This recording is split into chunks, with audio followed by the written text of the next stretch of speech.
హరే రామ రామ రామ హరే హరే.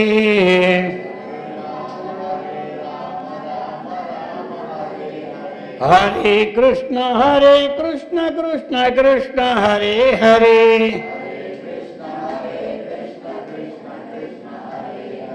హరే రామ రామ రామ హరే హరే.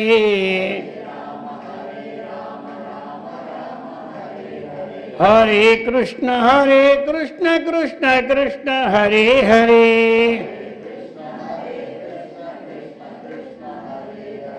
गोपाल कृष्ण भगवान की, सद्गुरु महाराज की, जगदम्बा माता की.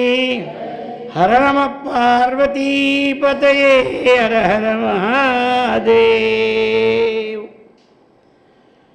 पवित्रात्म स्वरूपुलगु प्रियात्म बंधुవులారా, श्रीमद् शंकराचार्य विरचित प्रबोध सुधाकरम.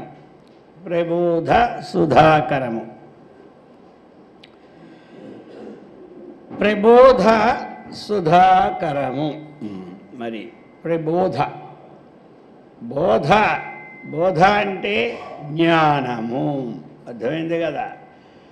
బోధ శబ్దం ఎలా వచ్చింది?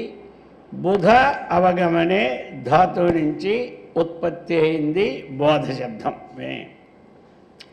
బుధ అవగమనే. అవగమనం అంటే ఏమిటి? తెలుసుకునుట, జ్ఞానము. ఇదే అర్థాలు ఆ పదాన్ని బట్టి మనం అన్వయం. కాబట్టి అవగమనం అంటే తెలుసుకునుట. బోధ అది తెలుసుకునడమే జ్ఞానం. తెలుసుకోకపోతే అజ్ఞానం. అర్థమైంది కదా. బోధ అవగమనం తెలుసుకొనుట. తెలుసుకున్న దాన్ని ఏమంటారు? జ్ఞానం అంటారు. తెలుసుకోకపోతే అజ్ఞానం అంటారు. అర్థమైంది కదా. అందుచేత ఇది ప్రబోధం. ఉపసర్గ తీరినప్పుడు ఇంకా బలం అన్నమాట. ప్రకర్షేణ బోధ ప్రబోధ.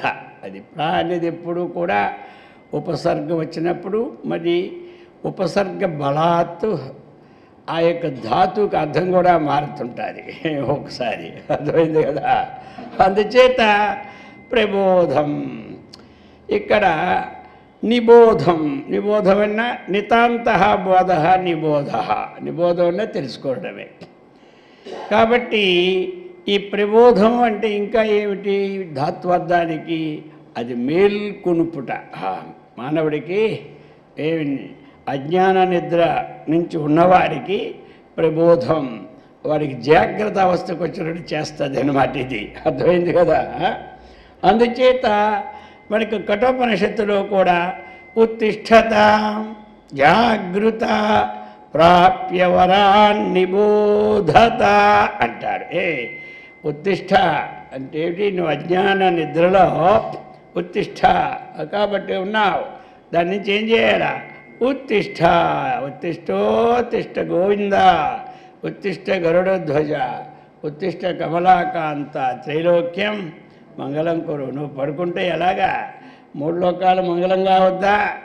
అందుచేత మనము నిద్రపోయినా ఆయనకి మాత్రం నిద్ర లేకుండా చేయాలి మనం. 3 గంటలకు వెళ్ళినా ఆ 3 గంటలప్పుడు దర్శనం ఇవ్వాల్సిందే. అది ఆ ప్రకారముగా ప్రబోధన కలిగిస్తుంది. ఏమి మన అజ్ఞాన నిద్రలో ఉన్న వారికి ఇక్కడి నుంచి ఏమి ప్రబోధ, వాళ్ళకి జ్ఞానాన్ని అంటే జాగ్రత్త అవస్థని కలిగిస్తుంది. అందుచేత ఏమిటిది? ప్రబోధ. ప్రబోధ. బోధ అంటే జ్ఞానము, ప్రబోధ అంటే ప్రజ్ఞానము. అర్థమైంది కదా. ప్రకర్షేణ బోధ ప్రబోధ. ఎప్పుడైతే మనకి ప్రకర్షేణ బోధ, ప్రకర్షేణ బోధ అంటే ఉత్కృష్టమైన జ్ఞానాన్ని ఏమంటారు? ప్రజ్ఞానం, విజ్ఞానం అంటారు కదా. ప్రజ్ఞానం బ్రహ్మ అని మనకి మహావాక్యం కూడా ఒకటి ఉంది. ఏమిటని? ప్రజ్ఞానం బ్రహ్మ.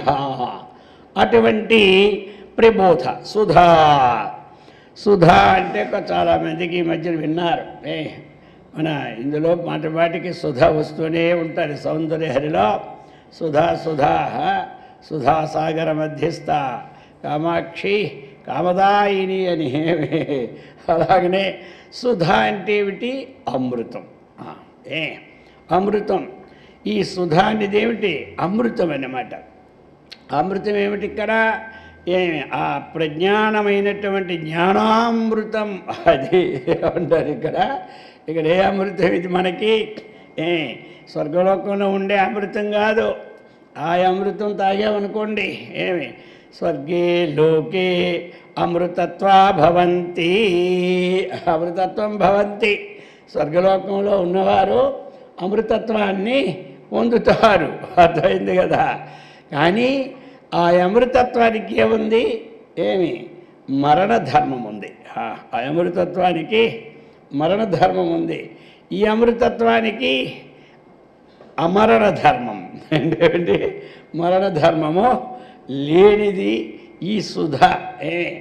మరి ఇటువంటి సుధకి ఏమిటయా ఇది? ఆకరం. ఆకరం అంటే ఏమిటి? నిధి అన్నమాట. అర్థమైంది కదా? ఆకరం అంటే నిధి. నిధి అటువంటి ఏదైనా మనం పెట్టుకోవాలి కదా, అదేమిటి? అది నిధి. ఒక నిధి పెట్టుకోవాలన్నా ఒక స్థలం ఉండాలి. ఆకరం అంటే నిలయం. అర్థమైంది కదా? నిలయము. ఇది జ్ఞాన నిధి ఒక అర్థం. ఆకరం అంటే నిలయం. అంటే ఈ యొక్క విజ్ఞాన సుధా అమృతానికి ఈ గ్రంథం ఏమిటి? నిలయం అన్నమాట. అర్థమైందా? ఈ ప్రజ్ఞానమనే జ్ఞానామృతానికి ఒక భాండం ఉండొద్దా? ఏదైనా భాండం ఎక్కడ పెట్టుకున్నాం? ఏది లేకపోతే నీళ్ళు తేవాలంటే ఒక గ్లాస్ ఉండాలా, పాలు తేవాలంటే ఒక గ్లాస్ ఉండాలా, మజ్జిగ తేవాలంటే ఒక గ్లాస్ ఉండాలి, టీ తాగాలంటే ఒక గ్లాస్ ఉండాలి. అర్థమైంది కదా? అది ఎవరికి ఇవ్వాలంటే ఒక గ్లాస్ ఉండాలి. లేదంతా పూరి జగన్నాథం అయిపోద్ది. అర్థమైంది కదా? ఈ ప్రకారంగా ఉండాలి. ఒక నిలయం ఉండాలి. మనం ఉండడానికి ఇది ఒక నిలయం, ఇల్లు. అర్థమైందా? ఇల్లు ఒక నిలయం. ఏ నిలయం అంటే ఏదో పేరు పెట్టుకుంటారు. లక్ష్మీ నిలయమో, సరస్వతి నిలయమో, ఏది, లేకపోతే వశిష్ఠ నిలయమో, లేకపోతే విశ్వామిత్ర నిలయమో, యాజ్ఞవల్క్య, ఏదో పేరు ఉండాలి. అలాగనే ఇది ఆకరం. ఏమిటిది? ఈ యొక్క ప్రజ్ఞానమైనటువంటి విజ్ఞానమైనటువంటి నిధికి ఇది ఒక ఆకారం, అంటే నిలయం. కాబట్టి అటువంటి జ్ఞానామృతానికి ఇదేమిటి? నిలయం అన్నటువంటిది ఇది. కాబట్టి ప్రబోధ సుధాకరం అన్నది మనం విశేషమైనటువంటి జ్ఞాన సంపాదనకు అమృతం భాండం అన్నమాట. నిలయం అంటే ఇక్కడ అమృత భాండం.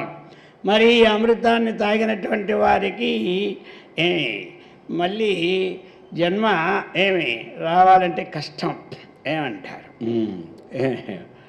జన్మ రావాలంటే కష్టం. ఇది ఈ మాట ఎంతమందికి కష్టం? ఇప్పుడు మళ్ళీ జన్మ రావాలంటే కష్టం. ఈ మాట ఎంతమందికి సుఖం, ఎంతమందికి కష్టం?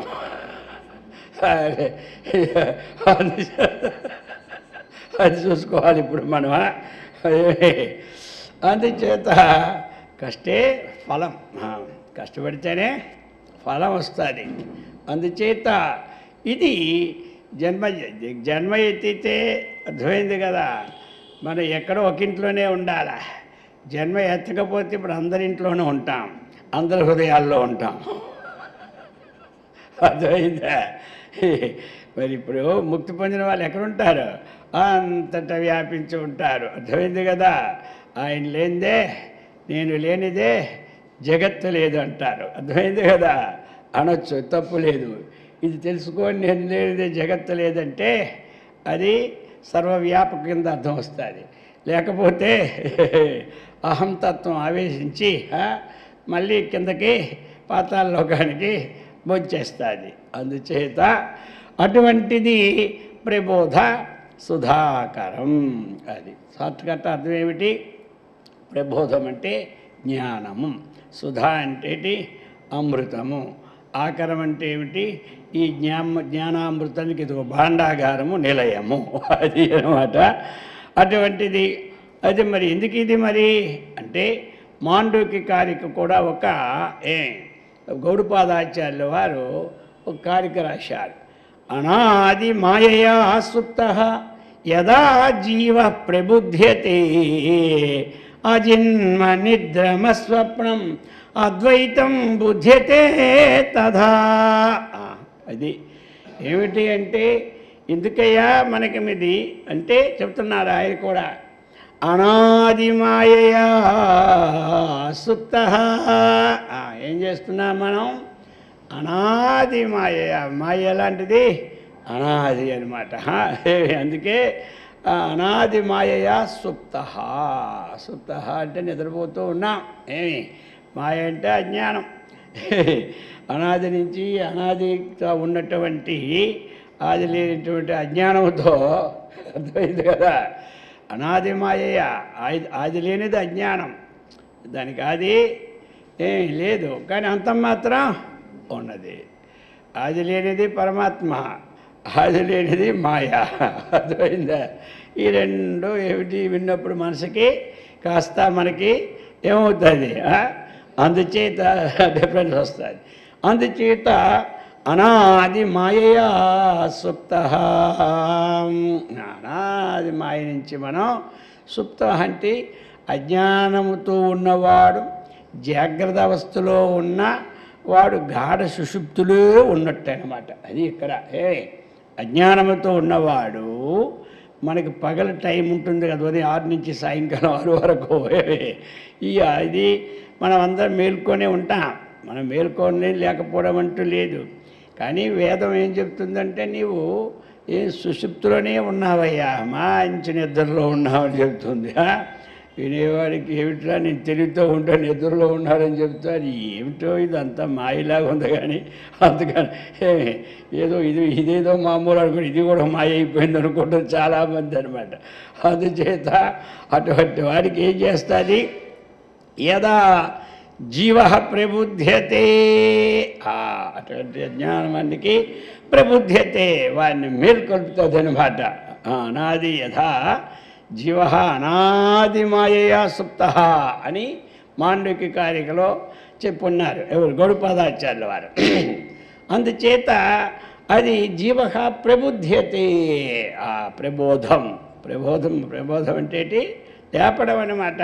ప్రబోధం అంటే ఏమిటి? జ్ఞానం అన్నమాట.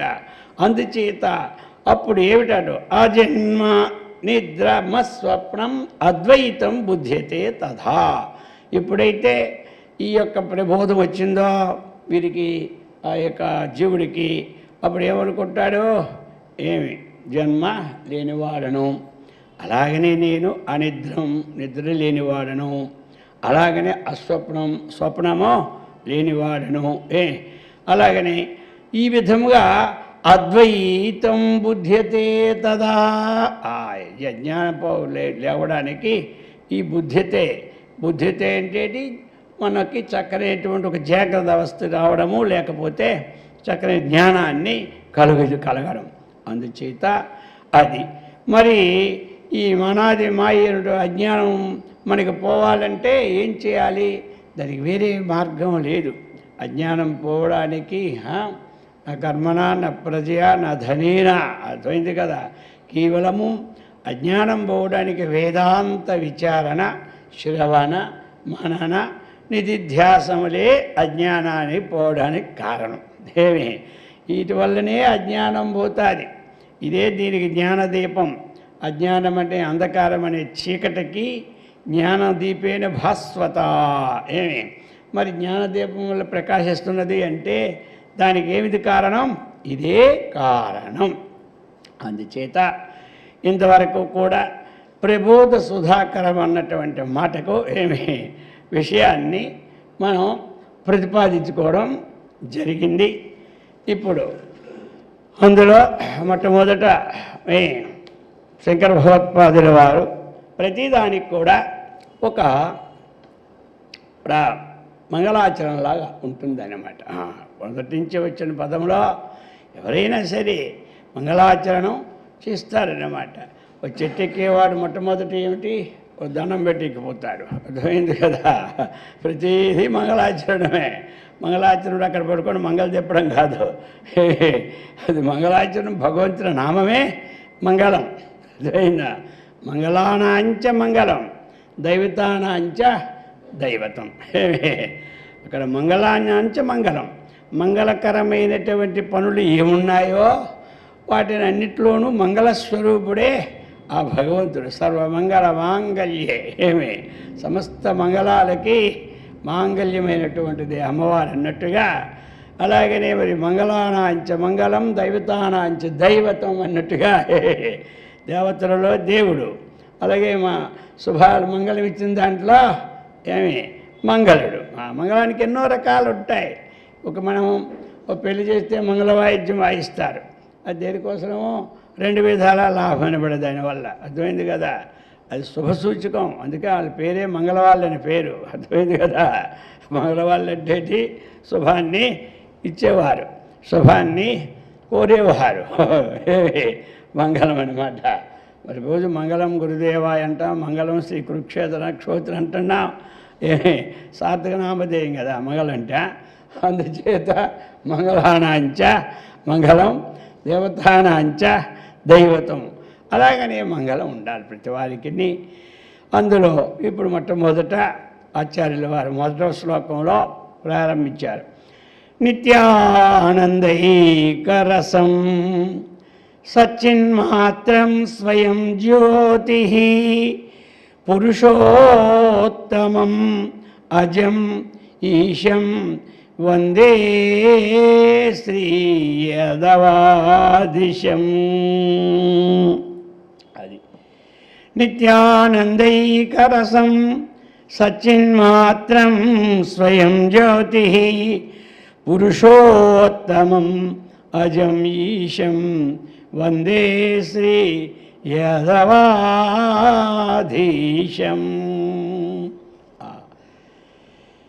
ఇందులో మొట్టమొదట వందే అనేది ఏమిటి, నమస్కారం కదా. ఆ నమస్కారము ప్రతిదానికి అన్వయం అన్నమాట. నిత్యానందైక రసం, ఇది ఎలాంటిది అంటే నిత్యము ఆనందమై ఏకరసం. ఇది ఒకట రసం. భగవంతుడు రసాలు పెట్టాడు. ఎన్ని రసాలంటే 6 రసాలు పెట్టాడు. అర్థమైంది కదా. అందులో తీపి ఉంటుంది, పులుపు ఉంటుంది, వగరుంటుంది, చేదు ఉంటుంది. అది ఈ విధంగా మధుర ఆమ్ల లవణ తిక్త కటు కషాయ భేదాహ షడ్విధాహ ఏమంటారు. అందుచేత 6 రుచులు అన్నీ కలిపితే ఏమవుతాయి, 6 రుచులు అన్నమాట. అందుకే దీనికి పేరు అన్నమాట. షడ్రసోపేత భోజనం పెట్టావయ్యా, బాగా ఉందంటారు. అర్థమైంది కదా. ఏదో ఒట్టి కారం పెట్టేయడానికి ఏం బాగుండదు. అందుకే మనవాళ్ళు అందరూ వేస్తారు. ఇప్పుడు ప్రతి వాళ్ళు పప్పు వేస్తే టమాటా పండు వేయవలసిందే, టమాటా పండు వేస్తే ఉప్పు వేయవలసిందే, ఉప్పు వేయవలంటే కారం వేయవలసిందే. మరి ఇలాగ దాంట్లో అన్నీ పడేసరికి ఏమైపోతుందా, మారిపోతుంది అన్నమాట. ఒట్టి పప్పు తిన్నాడు అనుకో అదొకలాగా ఉంటుంది. అర్థమైంది. అలాగనే కారం వేస్తే ఇంకో రుచి వస్తుంది, టమాటా పండు వేస్తే ఇంకో రుచి వస్తుంది. ఈ ప్రకారముగా ఏమి సరసోపేతమైన మధురు ఆమ్ల తీపేస్తే ఇంకో రుచి వస్తుంది. ఈ విధంగా ఇవన్నీ రసాలే. ఇవన్నీ ఏమిటి, రసాలే. ఈ రసాలు ఏమిటి అంటే అనిత్యమైన రసాలే. వినిత్య రసాలు ఇవి దొరకవచ్చు, దొరకపోవచ్చు. అర్థమైందా. డబ్బులున్నా ఒకరోజు పంటలు పండకపోతే దొరకవాయనం. అర్థమైనా. పంటలు పండినా డబ్బులు లేకపోతే దొరకవాయనం. ఇప్పుడు ఎలా వచ్చిందంటే ఇవన్నీ. అందుచేత ఈ రసాలన్నీ కూడా ఏమిటి, అనిత్యమైనటువంటి రసాలు. ఈ రసం అందుకే రసం తాగితే నీరసపోద్ది అంటారు. అర్థమైంది కదా. అందుచేత రసాస్వాదనం అంటారు. అయితే మరి ఈ రసం ఎలాంటిది, ఏకరసం. అన్నీ ఇదంతా ఒక్క రసం అండి. అర్థమైంది కదా. ఇందులో ఇంక భేదమే ఉండదు. ఎంతమంది తాగినా ఈ రసం తరగదు. మనం మామిడిపళ్ళు పెద్ద ఫ్యాక్టరీ తెచ్చుకొని పెద్ద ఒక డ్రమ్ము తెచ్చుకున్నా తాగేస్తుంటే ఏమవుతుంది, సమాప్తి అయిపోతూనే ఉంటుంది ఆ డ్రమ్ము. అందరికీ రోజు పంచితే 3 రోజులకు ఖాళీ డ్రమ్ అంతా. అర్థమైందా? అందుచేత ఈ రసం ఒకరి కడుపుకి పడచ్చు పట్టకపోవచ్చు. అర్థమైందా? ఇక పట్టలేదనుకోండి ఈ రసం విరేచనలుగా మారిపోద్ది. ఇంకా పట్టలేదనుకోండి వాంతులుగా మారిపోతుంది. ఇంకా పట్టిందనుకోండి శరీరం పౌష్టిమై వస్తుంది అన్నమాట. అందుచేత ఈ రసాల్లో అన్ని తేడాలు ఉన్నాయి. ఈ ఏకరసం ఉంది కదా, నిత్యమైనటువంటి ఆనందైక రసం, దీనికి వాంతులు రావు, విరేచనాలు రావు. ఇది ఏమో రోజు తాగితే వెయిట్ ఎక్కువ వస్తుందని మాట కూడా లేదు. అర్థమైందే? అవి రోజు తాగినా అనుకోండి మొత్తం 60 కేజీలు ఉన్నోళ్ళు పప్పాయించి ఫుల్గా సంవత్సరం తాగితే 60 × 30 కలుపుకోవాలి. ఏమిటి 90 కేజీలు. అలా రసం వల్ల ప్రకృతి వైద్యంకి వెళ్తే తీసి పారేస్తారు. రోజుకి 6 నెలలుగా పారాని 10 కేజీలు. అంతే కదా. అందుచేత ఈ రసం బరువు పెంచదా, ఏమీ రాదు, దుఃఖానికి ఆలయం కాదు ఈ రసం. అందుచేత నిత్యానంద ఏకరసం. అటువంటి నిత్యము అంటే సదా ఎల్లప్పుడూ అనవరతము ఆనందాన్ని ఇచ్చినటువంటి ఏకరసమైనటువంటిది అటువంటి స్వరూపుడైనటువంటి వానికి నేను నమస్కారం చేస్తున్నాను. అన్నీ కలుపుకొని ఒకసారి నమస్కారం పెట్టుకోవచ్చు. ఇటువంటి విశేషంతో కూడినటువంటి శ్రీ యాదవాధీశం నమస్కారం అని. అలాగనే సచ్చిన్మాత్రం, ఇంకా రెండో విశేషణం వేశారు. సత్తు చిత్తు, సన్మాత్రం చిన్మాత్రం, అది అనమాట. మాత్ర శబ్దం ఏమిటి? ఎప్పుడూ కూడా ఇతర వ్యావర్తకం అన్నమాట. యావశబ్దము కూడా ఇతర వ్యావర్తకం, మాత్ర శబ్దము కూడా ఇతర వ్యావర్తకం. వాడు మాత్రమే రావాలి, ఇంకోటి రాకూడదు ఎక్కడికి. అప్పుడు ఏం చేశా, ఇప్పుడు మన అందరూ వచ్చేస్తే ఏమంటాడు, వాడు మాత్రమే రావాలి, మిగతా వాళ్ళు అక్కడే ఉండాలి. వాడికి మాత్రమే ఇది ఇస్తున్నాను అంటే ఇతరులకే ఇవ్వను, వాడు మాత్రమే ఇది త్రాగాలి. అర్థమైందా?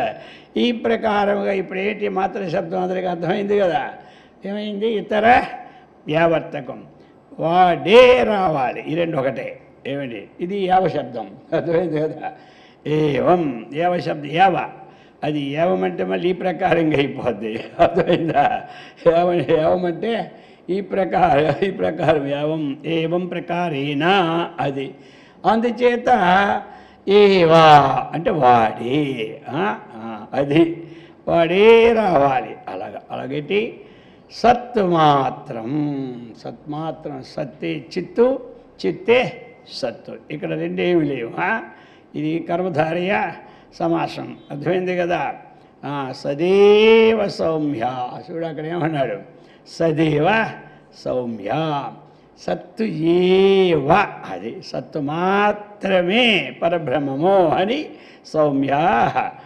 ఒక శ్వేతకేతు అని ఎక్కడ చాందోగ్యోపనిషత్తులో ఆ యొక్క ఉద్ధారకుడు శాతవేది చెబుతాడు కదా, సదీవ సౌమ్య ఇదమగ్ర ఆసీత్ ఏకమేవ అద్వితీయం బ్రహ్మ. ఇది యావశబ్దం. తెలియాలి కదా, మాత్రానికి యావకి ఒకసారి తెలుసుకుంటే ఆ విషయం గుర్తుండిపోద్ది ఎల్లప్పుడు, అదేనమాట. కాబట్టి సదేవ సౌమ్య, హే సౌమ్య సదేవా, సత్తు ఏవా, అది సౌమ్య సదేవ. ఇదమగ్ర ఆసీదం, అగ్రే, ఇదం అగ్రే అంటే సృష్టి పూర్వం, ఇదం ఈ జగత్తు, ఏమి ఇదమగ్రే ఏవ, ఇదం అంటే సృష్టికి పూర్వమే అది సదేవ ఏమి ఆసీత్. అది మళ్ళీ ఏమన్నాడు, ఏకమేవ, ఏకం ఏవ, అది ఒక్కటే. అలాగనే ఇక్కడ సచ్చిన్మాత్రం, ఆ సత్తు ఎల్లప్పుడూ ఉండి ప్రకాశమానమై ఉన్నటువంటిది మాత్రం నిత్యానందైక రసం. అదే ఏమిటి? స్వయం జ్యోతి, అదే స్వయం జ్యోతి. అటువంటి స్వయం జ్యోతి స్వరూపమైనటువంటి శ్రీ యాదవాధీశానికి నేను నమస్కారము చేయిచున్నాను భావం. స్వయం జ్యోతి ఏమిటిది? స్వప్రకాశమే కానీ ఇది పరప్రకాశం కాదు. అర్థమైంది కదా? మనమందరము పరప్రకాశం ఏమే అది. కాబట్టి తత్వం తెలుసుకుంటే స్వప్రకాశం అవుతాం. మరి ఏంటి పరప్రకాశం అంటారని మళ్ళీ ముందు చెప్పేస్తున్నానే ఉంటారు. అర్థమైందా? కాబట్టి ఎక్కడ వస్తువు కనబడాలి అంటే ఆ ప్రకాశం ఉండాలి, లేకపోతే ఈ ప్రకాశం ఉండాలి ఈ కళ్ళుకి. అర్థమైందా? అందుకని అదేంటిది? స్వయం ప్రకాశం. అది లోపల ఇప్పుడు ప్రకాశమానంగానే ఉంటుంది. దానికి అన్ని వస్తువులు కనబడుతూనే ఉంటుంటాయి. కరెంట్ లేకపోయినా కనబడుతుంటుంది, చీకట్లో ఉన్నా కనబడుతుంది, ఇంట్లో ఉన్నా కనబడుతుంటుంది, ఈదిలో ఉన్నా కనబడుతూ ఉంటుంటుంది. అర్థమైంది కదా? స్వప్రకాశం దానికి ఎప్పుడూ అవగతమే, అన్నీ అవగతమే. మనకి ఈ మాంసచక్షువులకి ఇవి అవగతం కావు. ఎందుకంటే అక్కడ 5 పుస్తకాలు ఉన్నాయనుకో, కరెంట్ లేకపోతే ఒక పుస్తకం పట్టుకురావయ్యి అంటే ఎలా తెస్తాడు ఆయనది? అందుకని చక్షువుడికి ఇది అవగతమైన విషయమో కాదు. అందుకే అది స్వయం జ్యోతి అంటే ఏమిటి? ఇవన్నీ పరప్రకాశాలే. సూర్యుడు, చంద్రుడు, నక్షత్రాలన్నీ కూడా. అందుకు ఇంకా ఇలాంటి వారికి నమస్కారం చేస్తూ ఉన్నారు. మొట్టమొదటి ఆచార్యుల వారు వందనం చేస్తూ ఉన్నారు. పురుషో ఇవన్నీ విశేషణాలు. విశేషము ఒకటి ఉంటుంది, విశేషణాలు ఉంటాయి. కాబట్టి విశేష్య భావ సంబంధం. అర్థమైందా? అందుచేత పురుషోత్తమం, పురుషాణం ఉత్తమ పురుషోత్తమ. పురుషోత్తమానికి ఒక ప్రాప్తి యోగమే పెట్టేశాడు భగవంతుడు. అర్థమైందా? పురుషోత్తమ ప్రాప్తి యోగం అన్నమాట. పురుషాణం ఉత్తమ. అది ఈ యొక్క పురుషులందరిలో కూడా ఉత్తమమైన వాడిని ఏమంటారు? పురుషోత్తముడు. ఎవరు ఉత్తములు అవుతారు? ఎవరు ఆ మూల స్థానాన్ని తెలుసుకుంటారో వాళ్ళే పురుషోత్తములు అని అర్థం. ఇక్కడ మరి అటువంటి అజం. మరి ఇన్ని విశేషణాలతో కూడినటువంటి ఈ తత్వానికి ఏమైనా పుట్టుక ఉన్నదా అంటే నజాయితే ఇది అజహ. నజాయితే నా మ్రీతేవా కదాచిన్న అయం భూత్వా భవితావాన భూయ అజో నిత్య శాశ్వతయం పురాణో నహన్యతే అన్య. కాబట్టి అందరికీ తెలిసిందే. కాబట్టి అజం పుట్టుక లేనటువంటిది. ఇంకా ఎలాంటి వాడు? ఈశం. ఈశ ఇది ఇటు శాసనకర్త, సర్వాన్ని నియమించినవాడు, అన్నిటినీ నియమించిన వాడిని ఏమంటారు? యాముకుడంటే ఈశ్వరుడు అన్నమాట. అటువంటి యదవాదీశం. కాబట్టి యాదవాదీశం అంటే ఎవరు? శ్రీకృష్ణ పరమాత్మ. అర్థమైందా? యాదవులందరికీ అధిపతి అయినటువంటి వాడు యాదవాధీశం. యాదవులందరికీ ఈశ్వరుడు అన్నమాట. యాదవానాం ఈశ యాదవాధీశ. మరి యాదవాధీశ ఎక్కడి నుంచి ప్రారంభమైంది? చంద్రవంశంలో ఏమి క్షత్రియులైనటువంటి యయాతికిని దేవయోనికి పుట్టినటువంటి సంతానం నుంచి అక్కడి నుంచి యాదవ వంశము ప్రారంభమైందనమాట. అర్థమైంది కదా? ఆయనకు ఉన్నటువంటి పుత్రుల్లో ఆ యొక్క యదువు అన్నటువంటి వాడు మొదటి పుత్రుడనమాట. కాబట్టి అక్కడి నుంచి యాదవ వంశము అన్నటువంటిది అలా వచ్చి శ్రీకృష్ణ పరమాత్మ ఆ వంశంలోనే జన్మించాడు. అటువంటి యాదవాధీశుడు లోక దృష్టిలో చరిత్రాత్మకమైనటువంటి వాడు ఎవరు అంటే శ్రీకృష్ణ పరమాత్మ. అర్థమైంది కదా? అన్ని అవతారాల్లో పూర్ణావతారం ఎవరంటే శ్రీకృష్ణ పరమాత్మ అన్నమాట. ఇంకా ఆయనకి ఎక్కడ విచారమే లేదు. ఆయన జన్మలో ఆయన ఎక్కడైనా విచారించిన మాట ఉందా? లేదు. అది అర్థమైందా? ఆయన ఎప్పుడు ఎలాగైతే నిర్వికారమో అలాగని ఎప్పుడు ఆనందో బ్రహ్మేతి అటువంటి దానితోనే ఉండేవాడు ఆయన. అందుకనే కృష్ణ పరమాత్మ చిన్నప్పటి నుంచే ఆయన దగ్గరికి వచ్చిన వాళ్ళు ఏడుచుకుపోవాలి కానీ ఈయన ఏడ్చేవాడు కాదు. అర్థమైందా? ఆయన దగ్గరికి వచ్చినటువంటి వాళ్ళని ఇప్పుడు చిన్నప్పుడే పూతన వచ్చింది. ఆ పూతన దగ్గర భాగవతులు ఎక్కడ వర్ణన చేస్తే ఎలా ఉంటుంది, అది మొత్తం ఇక్కడి నుంచి అక్కడ మన మెయిన్ రోడ్ లేదా అక్కడ గేటు, ఆ గేటు వరకు దాని శరీరం ఆమె శరీరం అన్నట్టు. అర్థమైందా? అలాగా ఆ ప్రకారముగా మరి ఆయన చరిత్రాత్మకుడు అన్నమాట. అర్థమైందే. అలాగనే మరి చిన్నప్పుడే ఏమి శకటాసురుడు వచ్చాడు. ఎంతమందో ఆయనకి ఏమి పుట్టినప్పటి నుంచి ఈడుంటే లోకానికి చేటని ఇలా ప్రహ్లాదుడు ఉంటే హిరణ్యకశిపుడు చేటు అనుకున్నాడో, కంసుడు కూడా వీడుంటేనే నాకు ముప్పు, అందులోనికి మేనమామ గణంలో పుట్టాడు, వీడు ఎలాగా నా పడుపు పూర్తి పడతాడరా బాబు అని ఏమి మొట్టమొదటి నుంచి ఎన్నో ప్రయత్నాలు చేశాడు. ఆ బండితో సహా పైకి తీసిపోయాడు ఆయనకి. అర్థమైంది? ఆ బండి కింద లేకుండా పైకి పట్టుకుపోయాడు. అక్కడ వాడి పని పెట్టాడు. అర్థమైందా?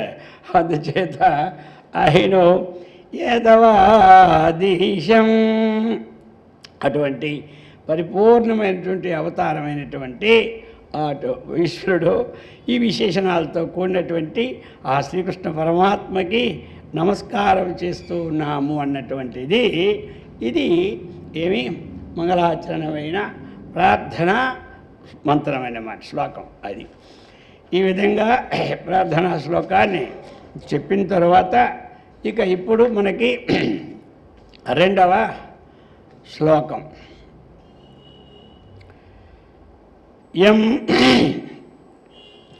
యం వర్ణయితుం సాక్షాత్ శృతిరపి మూకైవ మౌనమాచరతి సో అస్మాకం మనుజానాం కిం వాచాం గోచరో భవతి. యం వర్ణయితుం సాక్షాత్ శృతిరపి మూకైవ మౌనమాచరతి సో అస్మాకం మనుజానాం కిం వాచాం గోచరో భవతి. చెప్తున్నారు ఇప్పుడు. ఏమంటే ఎం అంటే ఎవరిని కూర్చొని, శృతి ఉంది కదా వేదం. శృతి అంటే ఏమిటి? వేదం. అటువంటి శృతిరపి ఉంది. సాక్షాత్తు శృతిరపి, అది విడదీస్తే సాక్షాత్తు, శృతి అపి, మూడు పదాలు అన్నమాట అందులో ఉన్నాయి. ఏమిటి? సాక్షాత్తు, శృతి అపి, సాక్షాత్ శృతిరపి. అది వ్యాకరణంగా వచ్చేటప్పుడు ఆకారం మారుతుంది, చకారం. లేకపోతే మామూలు షా ఉంటే అది శనివారం షాయే ఉంటుంది. ఈ పక్కన వచ్చినటువంటి సాక్షాత్ తకార శబ్దం ఉంది కదా, ఆ తకారానికి తాళవి షకారానికి కలిసేటప్పుడు వ్యాకరణ రీతిగా ఈ ఛా ఒత్తు ఛా అనేది వస్తుంది. అది అందుచేత యం వర్ణయితుం సాక్షాత్తు శృతిరపి మూకైవ మౌనమాచరతి. వేదము కూడా అన్నీ వర్ణించింది. అర్థమైంది కదా? వర్ణించి వర్ణించి వర్ణించి వర్ణించి వర్ణించి ఎక్కడయ్యా అంటే ఈ పరమాత్మని వర్ణకు వచ్చేసరికి అది కూడా మూగువాళ్ళగే మౌనం వహించింది అన్నమాట. అర్థమైంది కదా? అది చెప్తున్నాడా? అదేం చేసింది? ఎం వర్ణ శృతి. ఆ శృతి అన్నటువంటిది వేదము. శృతి అంటే ఏమిటి? వేదం.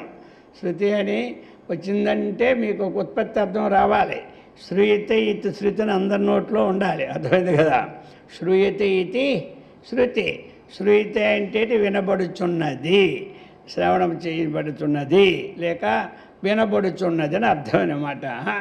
కాబట్టి వినబడుతుందంటే అది అలా వినికిడి వల్ల వచ్చింది దాన్ని వేదము. అది ఎలా వచ్చింది పేరు అని తెలుసుకోవాలి కదా.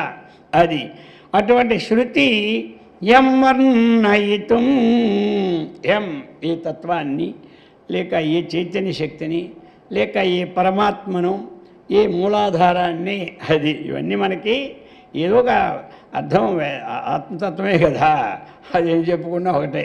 అందుకని ఈ ఎం దీనిని అర్థం.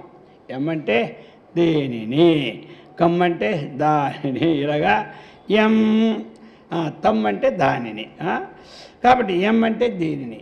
కాబట్టి ఏ తత్వాన్ని ఏమి సాక్షాత్ శృతిరపి, ఆ సాక్షాత్ శృతిరపి వర్ణయితుం, ఎం వర్ణయితుం, ఈ పరమాత్మని లేక ఈ తత్వాన్ని వర్ణించడానికి శృతి కూడా మూగైవ, ఆ మూగవాని వలె మౌనం ఆచరతి.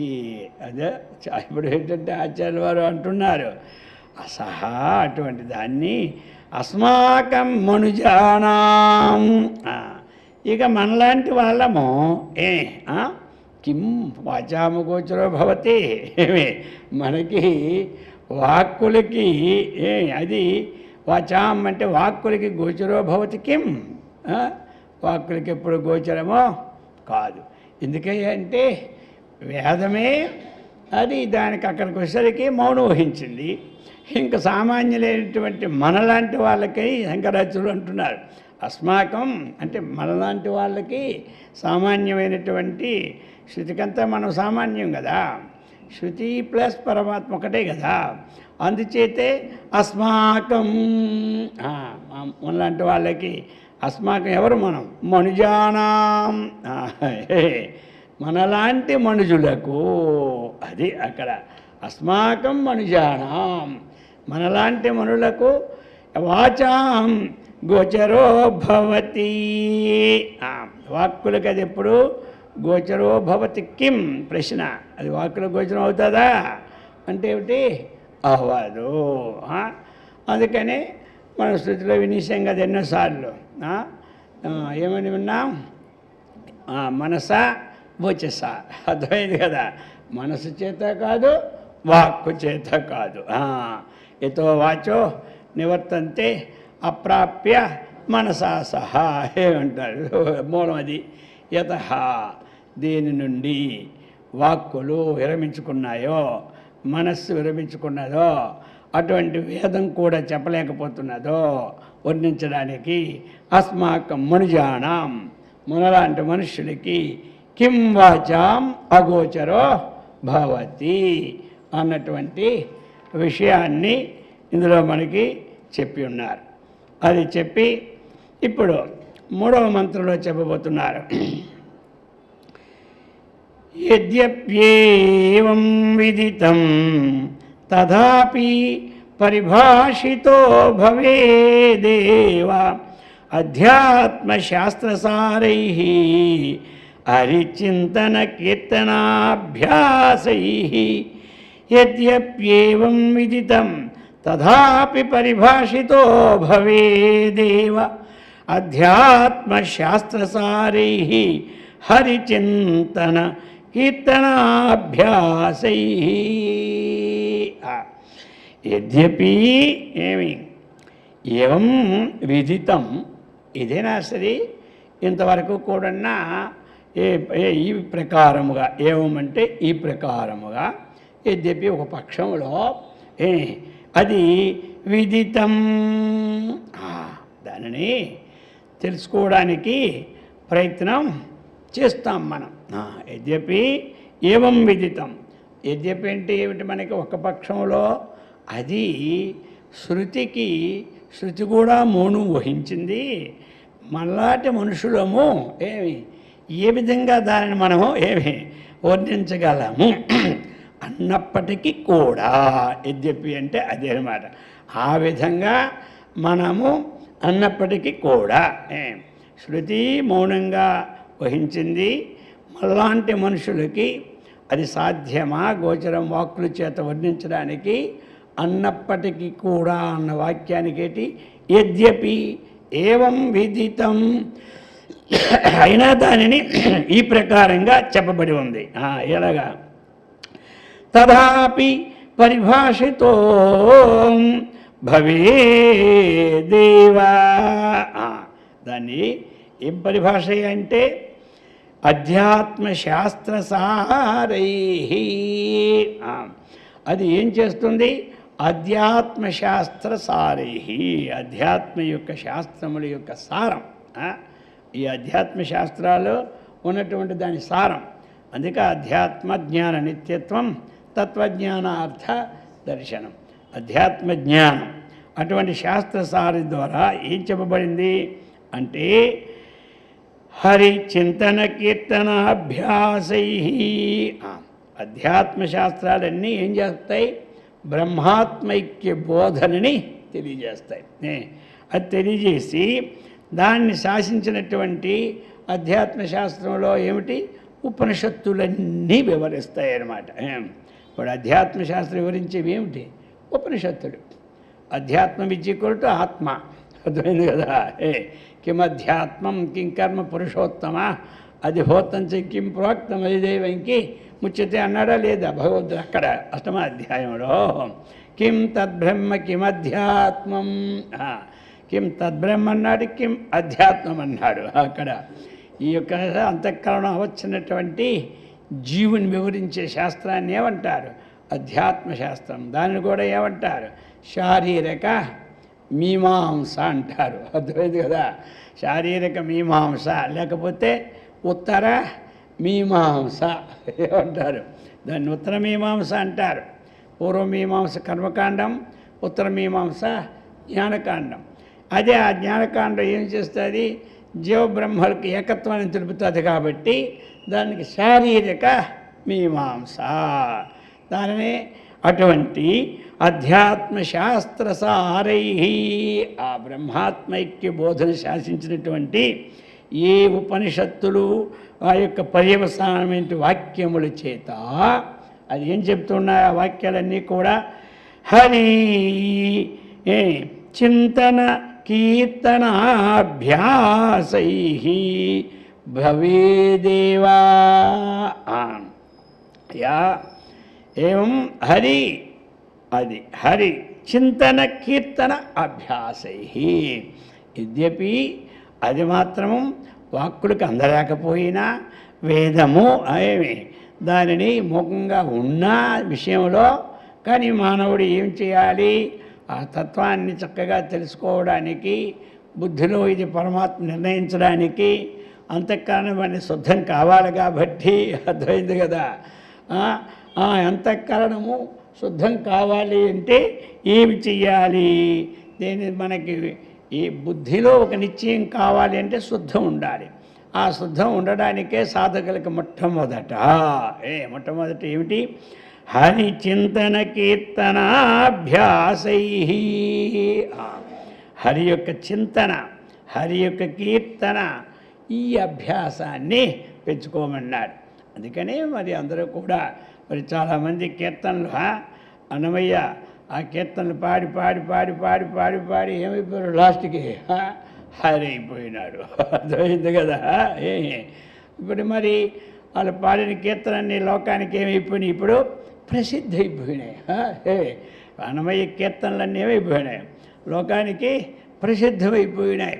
త్యాగరాజు కీర్తనలన్నీ ఏమైపోయినాయి? ఆయన పేరు కళ్యాణ మండపమే కట్టేసినారు పెద్ద టీటీడీ బోర్డు పైన. త్యాగరాజు కళ్యాణ మండపం, అన్నమయ్య కళ్యాణ మండపం, అన్నమయ్య యొక్క పెద్ద పెద్ద విగ్రహాలు. మరి ఏం చేశారు వీళ్ళు? చేశారు ఎప్పుడు ఆ సంకీర్తనతోనే ఉన్నారు. ఈ సంకీర్తనతో చూసి అది తెలుసుకోవాలి కదా. మరి ఇప్పుడు సంకీర్తన పాడి పాడి పాడి ఆయనకి అయిపోయింది. ఏమిటి సంకీర్తనలో మూలం ఏం అర్థం కావడం లేదు. ఇంకన్నా ఎంతో వర్ణిస్తున్నాను. ఆయన వస్తున్నాడు, దర్శనమిచ్చిపోతున్నాడు, నేను దర్శనం చేస్తూ ఉన్నాను. ఇంతేనే అర్థమైందా? దర్శనం కాలేంతవరకు కాలేదని ఒక బాధ, అయిపోయినట్టు ఇంకో బాధ. రెండు బాధలు పోగొట్టుకోవాలి మనం ఒక బాధతో. ఇప్పుడు దానికి ఇంట్లో బాధలు మరికొన్ని. ఇప్పుడు ఇదిలోకి వెళ్తే అదో బాధ, ఇదిలో బాధ, ఇంట్లో బాధ, ఒంట్లో బాధ, సాకార బాధ, నిరాకార బాధ, మొత్తం బాధ పంచకం అంటారు దీన్ని. ఏమిటి పేరు పెడితే అంతే, బాధ పంచకం లేదా బోధ పంచకం. అందుచేత ఇప్పుడు ఆఖరికి ఏమిటి మొత్తం మీద పాడి పాడి పాడిన తర్వాత స్ఫురింప చేసేస్తాడు. భగవంతుడు ఇంకెన్నాళ్ళు పాడితే చాలు, అయిపోయింది కదా. ఆఖరికి పాడమన్నాడు. ఇంకొక పాట పాడవయ్యా బాబు, నీ పాట వినాలని ఉందయ్యా నాకు అంటాడు. లాస్ట్ స్టేజీలో కూడా అంతా అయిపోయి సత్తున్నాడు, ఇంకొక పాట పాడితే చాలంటాడు.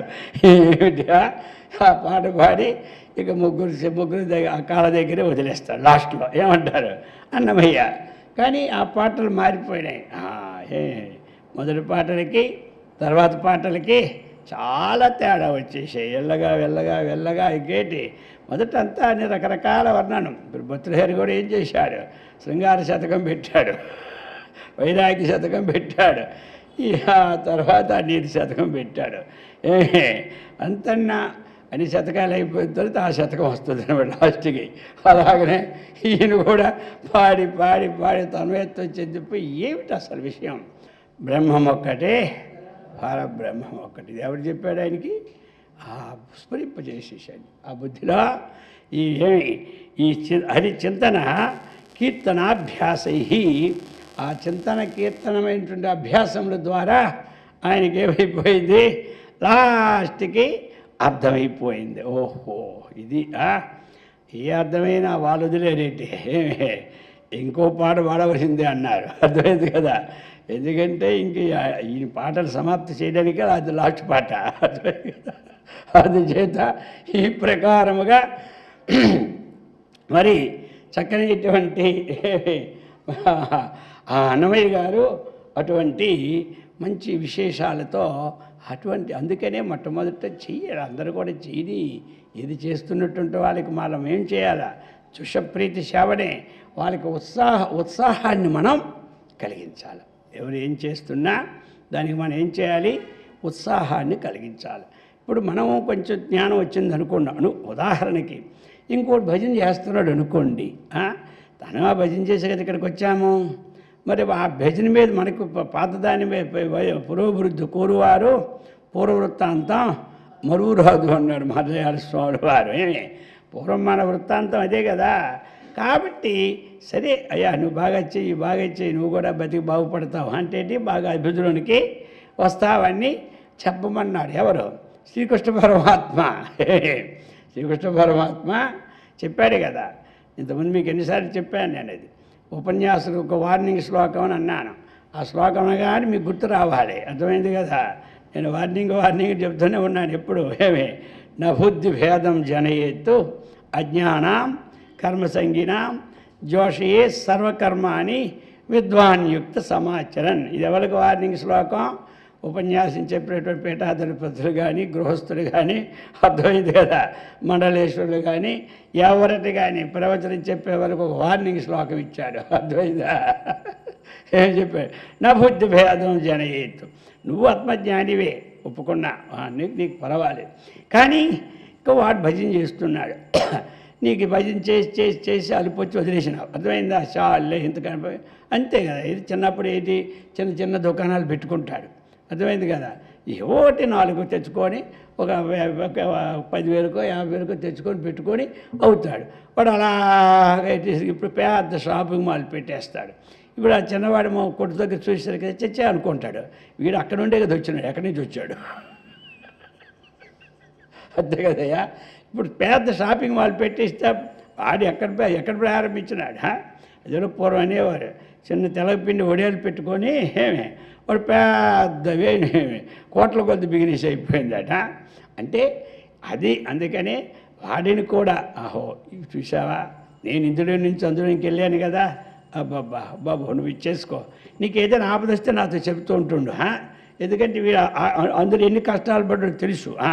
నీకు ఎప్పుడైనా వ్యాపారానికి ఏదైనా అడ్డుంటే చెప్పు, నేను తీరుస్తాను. నువ్వు చేసే వ్యాపారం బాగుందనాల వాడికి. నాలా పెద్ద కొట్టు పెట్టబట్టి ఎక్కడ పెడతాడు వాడు ఇప్పుడు? అర్థమైంది కదా. అందుచేత నా బుద్ధి భేదం జనయేత్తు. ఎందుకయ్యా నువ్వు చేయకూడదు భేద బుద్ధి? అజ్ఞానం కర్మసంగినాం. కాస్త యుక్తాయుక్త ఆత్మానాత్మికం కర్మ ఏందో దాని ఆసక్తితో అది చేయని, అదే అక్కడ తీసుకెళ్తుంది, నిన్ను ఉద్ధరిస్తుంది లోకంలో. జోషయేత్తు అని ప్రీతి దాన్ని పుట్టించు అన్నటువంటి విషయాన్ని చెప్పుకొచ్చారు. అందుకని మరి ఇక్కడ అధ్యాత్మ శాస్త్రంలో మరి వారు ఎప్పుడూ కూడా అద్వైతాన్నే బోధిస్తారని శంకరాచార్య ఈ ముక్క ఎందుకు రాస్తారు? అర్థమైంది కదా, మనం గమనించుకోవాలి కదా. మరి వారు చేసిన ముక్కే కదా ఇది. అధ్యాత్మశాస్త్ర సారై, అధ్యాత్మశాస్త్రంలో సారమేంటి? జీవబ్రహ్మణకు ఏం ఏకత్వమే సారం. ఏమి సారం? అందులో ఏమిటి? ఆ తత్వమసి మహావాక్యం పరబ్రహ్మణకు సారం అయిన యద్యపి, అయినప్పటికీ కూడా ఇంకా మొత్తం కూడా ఎవరికైతే అటువంటి విజ్ఞానం ఇంకా రాలేదో మరి ఏం చేయాలి? హరిచింతన కీర్తనాభ్యాసై, ఆ యొక్క హరి యొక్క చింతనము కీర్తనము అభ్యాసంతో అది మరి అటువంటి అభ్యాసం ఏదో ఒకటి. కొంతమంది నాకు అభ్యాసం ఉంది అంటారు. ఏమి లాభం? సంవత్సరానికి ఒకసారి 24 గంటలు ఏమి శివరాత్రి నాడు మొత్తం ఉంటారండి. మళ్ళీ శివరాత్రి వరకు ఆ శివుడు ముఖానికి కానీ ఏమి ఆ నామానికి కానీ వీటికి సంబంధమే ఉండదు. ప్రతి సంవత్సరము నేను మాత్రం శివరాత్రి నాడు 24 hours జాగరణలో ఉంటానంటాడు. ఏమి లాభం ఉందని సంవత్సరానికి ఒకసారి? నువ్వు సంవత్సరానికి ఒకసారి తినేసి తినకుండా అని చెప్తూ ఉండగలరు ఎవడైనా? రోజు తినాలి, రోజు అభ్యాసం చేసుకోవాలి. కాబట్టి మరి ఈ ప్రకారముగా ఇటువంటి చక్కనైనటువంటి ఈ ప్రబోధ సుధాకరం అన్నిటికీ కూడా ఆలవాలం. అందుచేత ఇటువంటి మంచి అనుష్ఠానానికి మనకి చక్కగా బోధపడినట్టుగా అన్ని విషయాలని క్లుప్తంగా సంక్షిప్తంగా అన్నీ చేకూర్చారు. అందుచేత అటువంటి సత్కర్మనిష్టను, భగవద్భక్తిని, ఆత్మవిజ్ఞాన సంపత్తిని, ఆయురారోగ్య ఐశ్వర్యాన్ని కూడా ఆ యొక్క ఆచార్యుల వారు అమ్మవారు ఇచ్చి సదా రక్షించుగాక. ఓం సహనా భవతు సహనౌ భునక్తు సహ వీర్యం కరవావహై తేజస్వినావధీతమస్తు మా విద్విషావహై. ఓం శాంతి శాంతి శాంతి.